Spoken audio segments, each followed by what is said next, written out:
Hi you guys. Another tips and tricks video. 36 DCD7. The guy had it on a Nissan 1400. He said it's got a major flat spot. Interesting carby. I'll show you in a second. So that's what the carby looks like. You can see either the client or somebody has painted it with rattle can paint.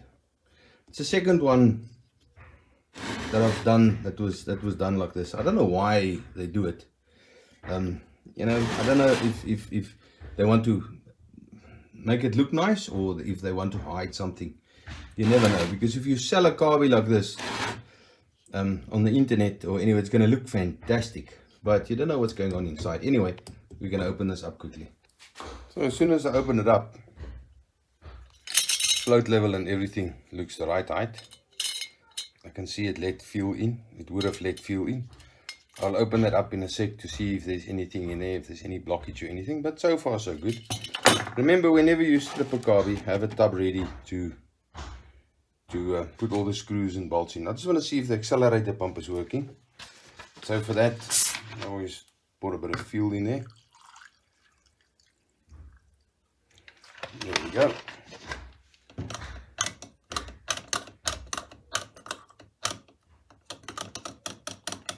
You can see it's pumping, but it's a little lazy. See there, it doesn't want to, and that doesn't move. So something is not right there. When you first move the accelerator, that has to drop down. So there's something. But if I move it by hand, it works. So there's something causing that not to drop down. I'll have to investigate. That's probably his flat spot. I'll also check the jet sizes, but that's probably his flat spot. So I'm going to strip that out quickly and see if I can see anything wrong. That's why I don't spray carbs, and that's why I don't like it when people spray carbs. Look at that mess. Look at that mess. I don't know why people do that. Look at that mess. Fuck's sakes. So when I turn the carby around, I noticed that the accelerator doesn't close properly, and if you turn the mixture screw, it's been turned like that. So I don't know why. I'll have to investigate that as well. And for some reason that doesn't lift up. That spring is probably slack on the inside. I'll open it up and have a look. See there? Sorry, see there? Anyway, I'll have a look into that. So it turned out the idle screw was turned in so much that that butterfly was half open. So I've done all of that back to how it's supposed to be. I just want to see if this accelerator pump now works. Just prime it a bit. Yeah, see? Now it's spraying a bit better. I'll check the size. It looks a little lazy to me, but I'll check the size. But at least it's now working. And the throttle is closing properly.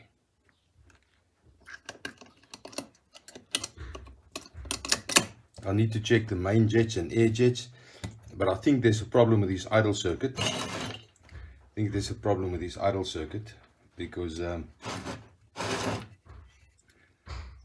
why would he have had the throttle so far open? So I'm going to unscrew that and see if there's a blockage and just spray it out with carb cleaner and all of that.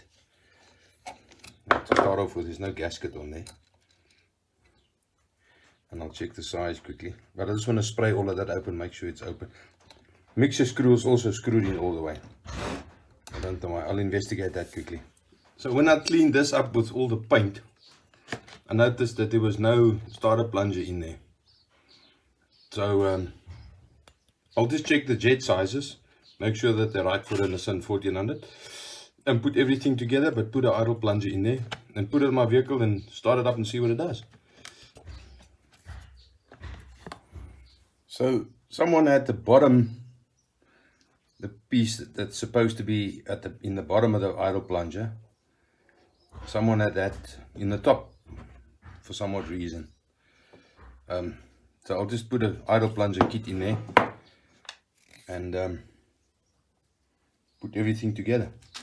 So the idle plunger kits come like that. You get a new piston, you get a new spring, you get the new top sleeve, new cap at the bottom, and a new little clip to hold everything in place. There it is. That's what it's supposed to look like.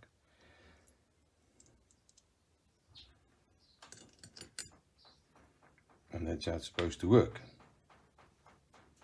And that's supposed to be in there. And when you turn it around, everything falls out because it's supposed to. And that goes in there. And then that goes in there.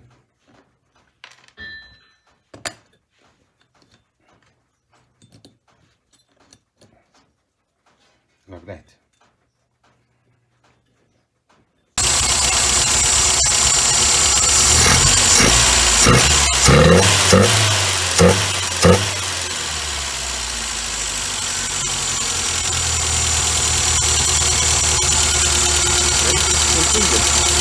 What was wrong with this carby? Why they turned the idle screw in so much, I have no idea. I can't see any logic in that. But because of that, it wouldn't have idled. It would have just been running. Because of that, the accelerator pump didn't pump. So when I adjusted that down, it was fine. Accelerator pump spray jet was too small. So it would have had a flat spot when you pull away. You saw there that it runs nice. It's idling. Starter plunger was missing altogether. So because of that, it wouldn't have idled properly anyway. And it wouldn't have accelerated properly. And the jetting were completely wrong. Then, so that's what was wrong with it. Jetting was wrong. Accelerator pump too small. It also didn't have a filter under the 90 nut where the inlet is for the fuel. So if there was any dirt, it would have got stuck on the Leland seat. Small little stupid things. I don't know if the guy bought it like that. I don't know if it was supposed to be jetted correctly for the Nissan 1400. But what I saw as well, and I'll make a different video on it altogether. Give me a sec. That if I make my clips too long, I struggle to load it up. I'm out there in the sticks. We don't have fiber internet or anything. So what I saw as well, he had very small venturies in a 23 and a 24, which is actually too small for a Nissan 1400. And he told me he's put in a A15 with a cam and a couple of things, and he wants a little bit of performance out of it. So with a 23-24, you wouldn't get really revs out of it. Like a low down torque, but you wouldn't get revs out of it. So I've given him a 26 and a 27 venturi, so that you get nice high revs with it, but it still have nice torque. Because of the cam and because it's A15 and everything. So yes, anyway, that's the end of that. I really hope this video helps someone. Be safe.